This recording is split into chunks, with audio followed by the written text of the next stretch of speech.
are standing inside a secret military prison. It houses what's left of the Nazi high command. Russell and I improvising was quite fun. I know more about this man than anyone else on the planet. You're walking into a trap. Yeah, it's pretty maddening when you think about it. You would think that it would be kind of a case-closed situation. I'm gonna put Hermann Göring on the stand, and I'm gonna make him tell the world what he did. So I just kept the camera rolling, and I just let him go. I am the book. You are a footnote. Something I've never experienced before, none of the other actors had either. This city is about to become the greatest show on earth. Göring has to fall. You are not Alexander the Great! And you knew.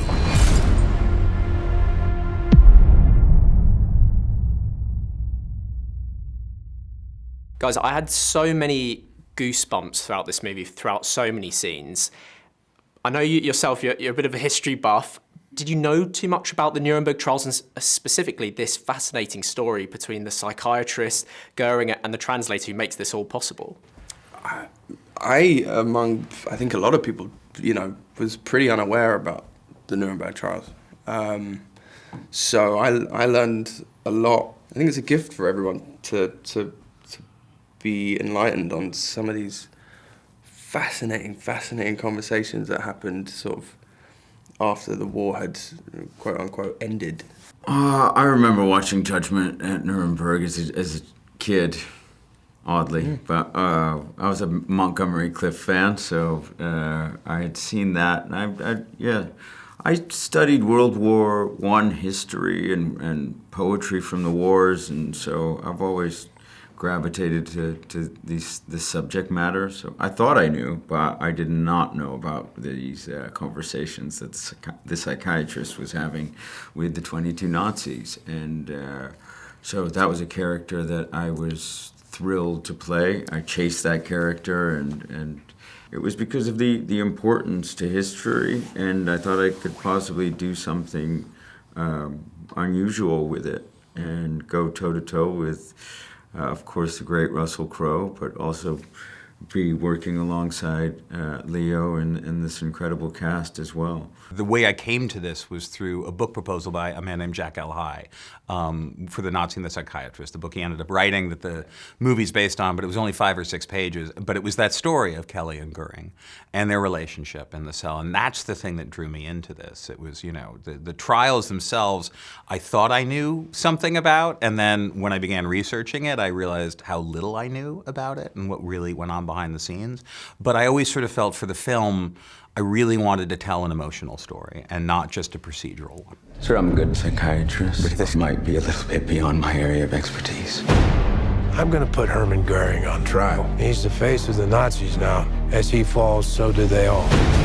Evil tried to outwit me, but no man has ever beaten me. Why not just shoot them? I'm not gonna make them martyrs. There will be no statues of them. Seid stark für Deutschland!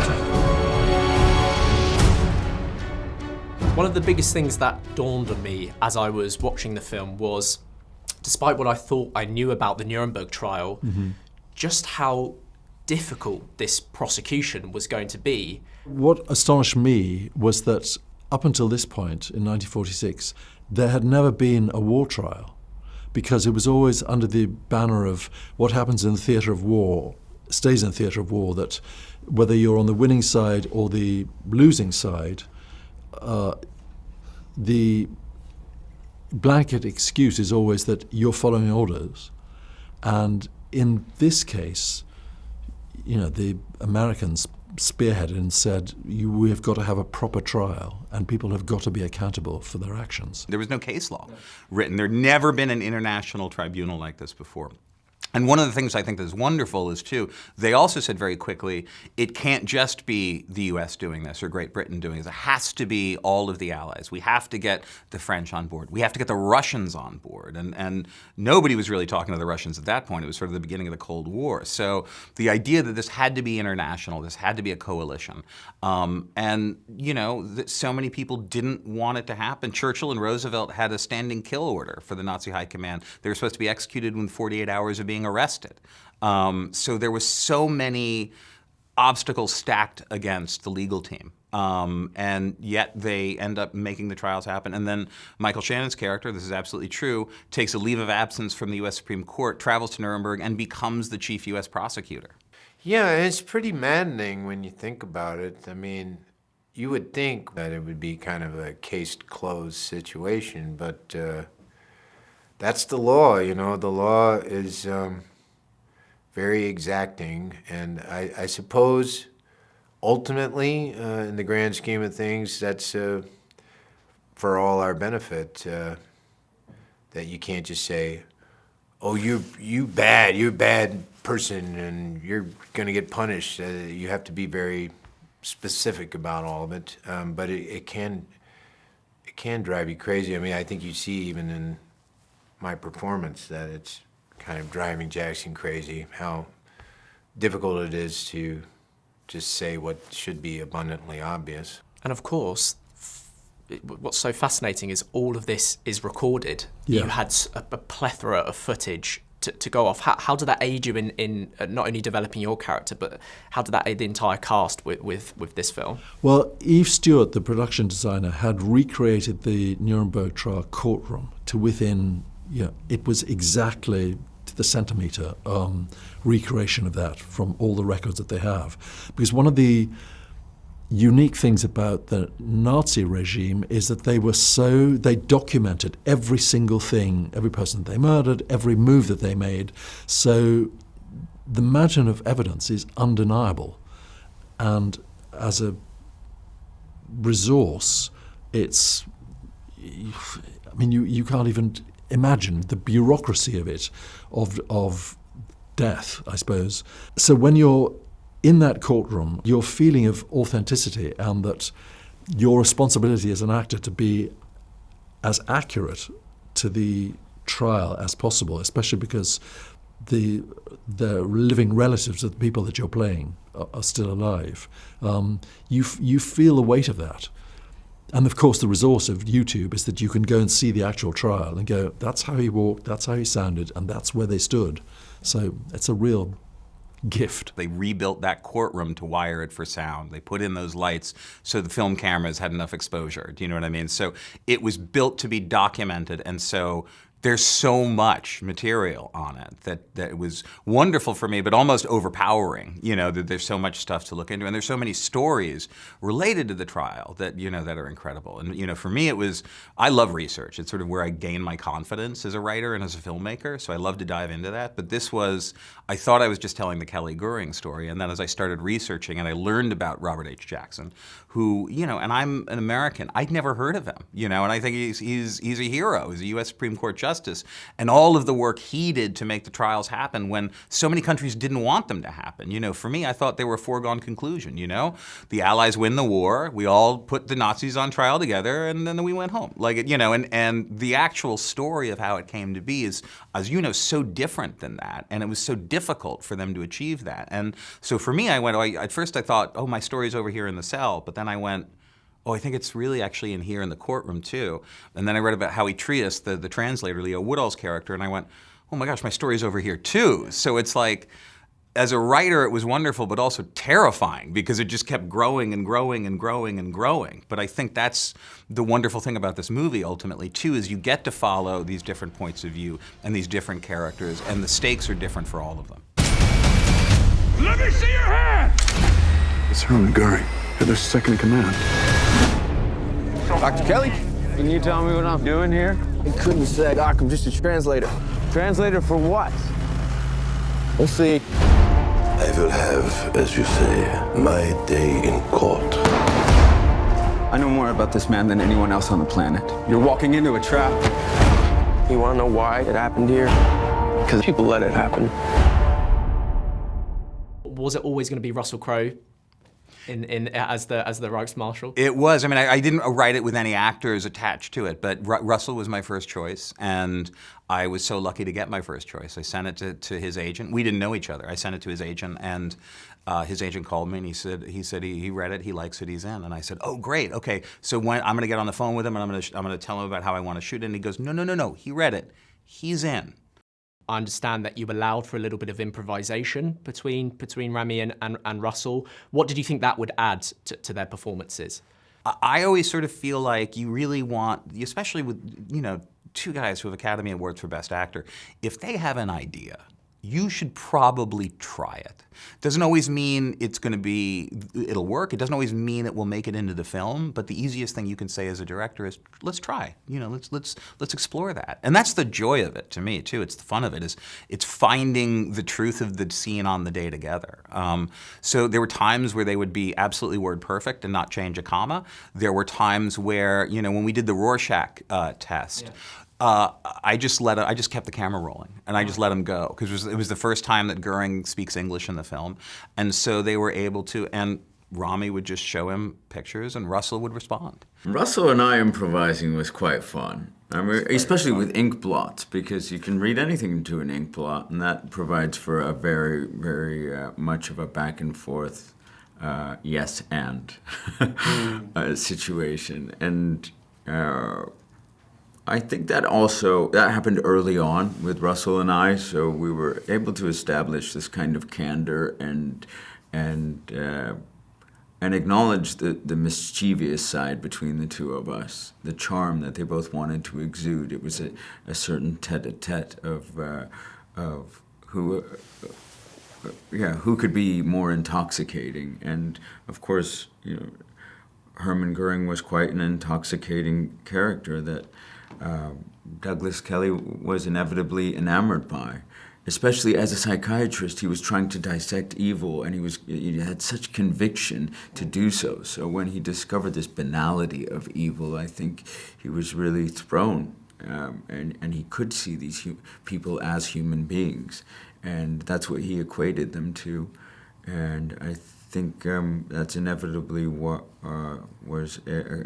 gave him a great sense of trauma throughout his life, whether he recognized it or not, is that no one would kind of heed his lessons. Douglas Kelley had to come into this without any preconceptions or prejudice, but it's difficult to present scenes in which there's almost a bit of humour, that they're getting friendly, but it's so important to show the human side of this, isn't it?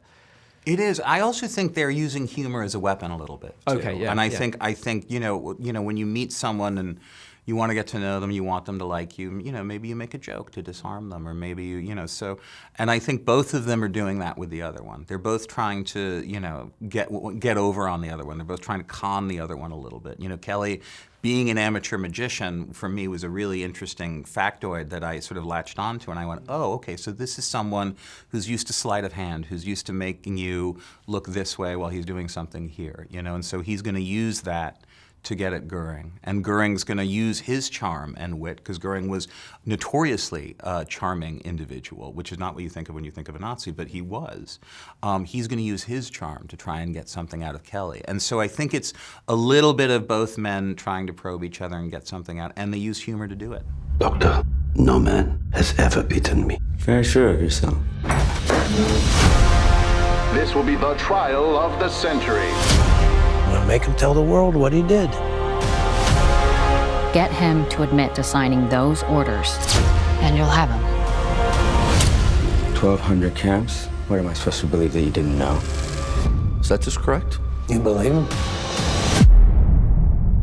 The scenes with the concentration camps, just a quick note on what that was really like for all of the cast of film.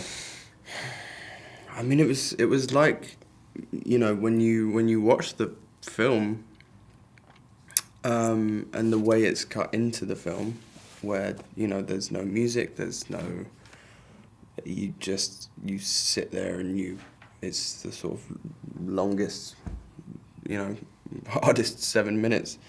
It was like that on set. It was, the silence was deafening.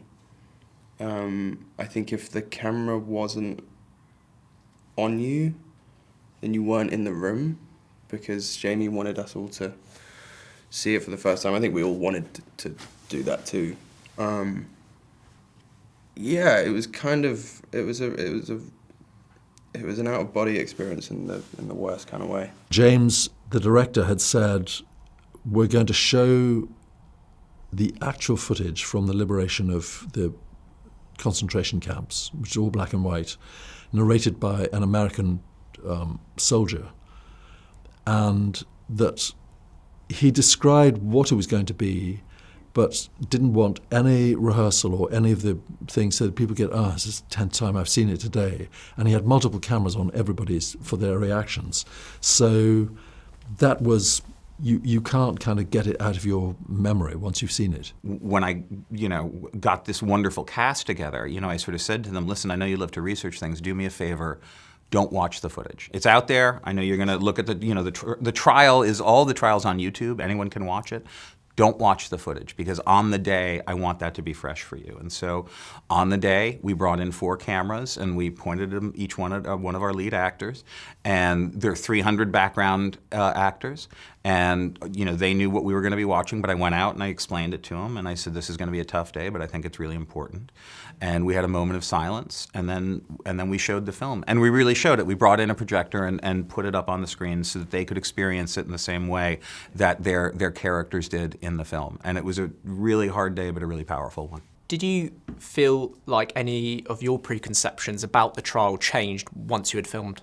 Well, I just didn't realize, I don't think anybody realized, you just kind of take it for granted. I mean, that's what makes sense. You would have a trial, and then they'd be found guilty, and that would. But the trial was Jackson's idea, and there was so much opposition to it, which I found really mystifying. But I suppose makes a certain kind of sense. But yeah, just how difficult it was for him to have the trial happen in the first place is really, I had no idea.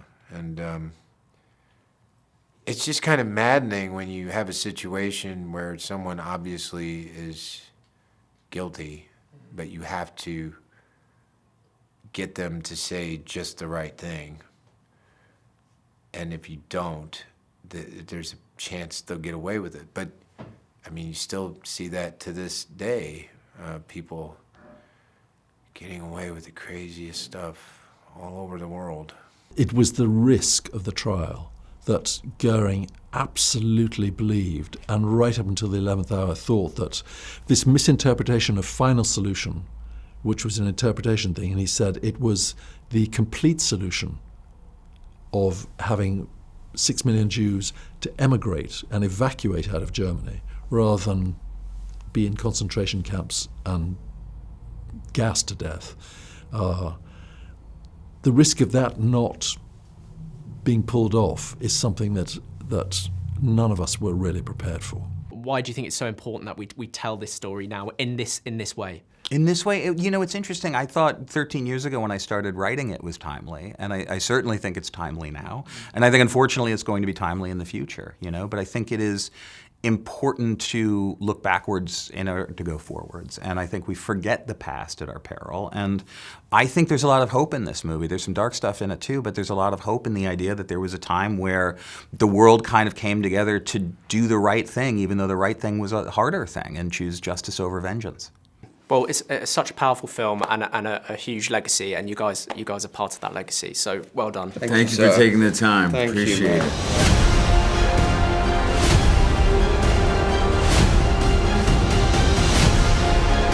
If we don't win, we'll be the laughing stock of the world.